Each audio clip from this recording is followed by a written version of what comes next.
huge part of Unity is just being more organized when it comes to solving problems for students.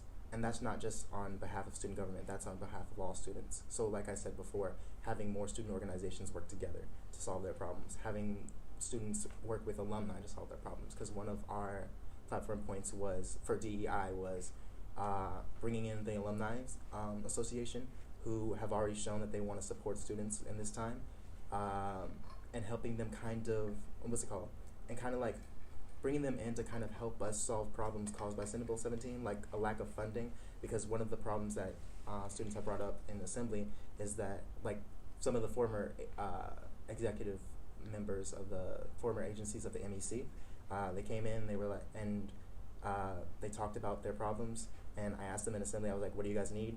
And they were like, money. I was like, oh, okay, so that should be our priority. So part of our campaign is working with alumni to hopefully fund those organizations and those initiatives that have been canceled.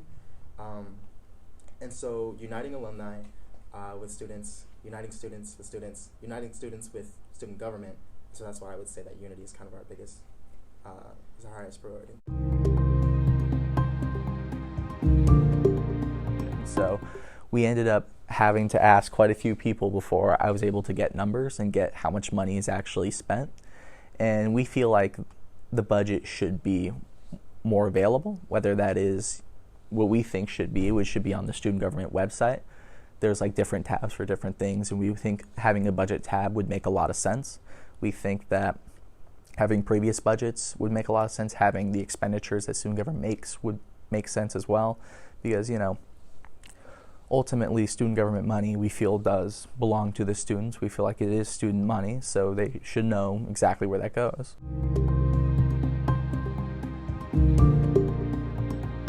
We think it's very important to be able to hear the voice of the students and like really be able to hear the issues that they feel are most important. So at town halls, everyone would be able to come. We'd have like a certain schedule to them, so they'd be maybe like twice a month or however often. And so all students could just come, voice their opinions, have conversations about it, make sure their issues are heard. We would also do, what else did we say? The forms. We've found, in addition, so back to the town halls, kind of like we were just talking about earlier with the closure of the MEC, we think that we need to provide a space for people to go and still feel like they have a sense of community on campus and are able to vocalize like their frustrations and things. And so we think that that would be the beauty of the town halls, is allowing for people to come and share their voice, and us really just being there to utilize our platform and share that support.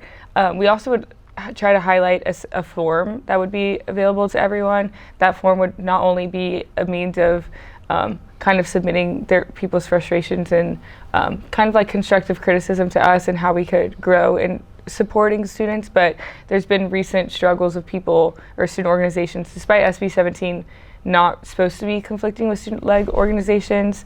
People have had frustrations with booking rooms and things for different activities. So that form would be, hey, I'm not able to book a room due to being denied the room allocations. And so then we would use our platform within student government to book those rooms for organizations.